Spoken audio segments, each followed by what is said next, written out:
Жолдасым келін алдың ғой, енді сол келінмен бірге жақсылап тамақ істеп берші дегеннен кейін кухняға кірдім да, жарты-ақ сағатта дайын болатын манты істедім, қыздар. Қазір оның құпиясын айтамын.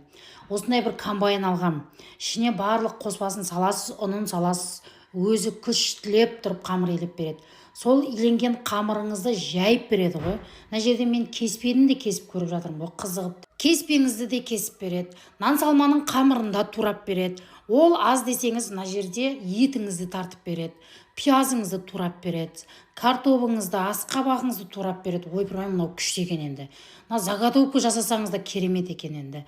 Осылай 5-ақ минутта начинкасын дайындадым, 5 минутта қамырымды жайдым, түйдім, салдым. Үйде не бар бәрін шығардым да салат жасадым. Мына бір оливье салатқа 1 сағат уақытым кететін еді. Осы комбайнды алғаннан кейін маған 7 түрлі насадка сыйлыққа берді.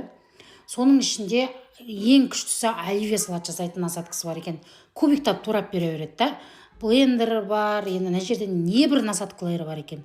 Мынаны енді мен жазда рахаттанып тұрып пайдаланайын деп тұрмын ғой. Неше түрлі заготовкаларды жасаймын. Сонымен тез-тез түскі тамағым да дайын болды. Өзім де ырзамын, сатып әперген жолдасым да ырза. Қайта-қайта қызығып тағы кухняға кірдім да, қыздарға коктейль істедім.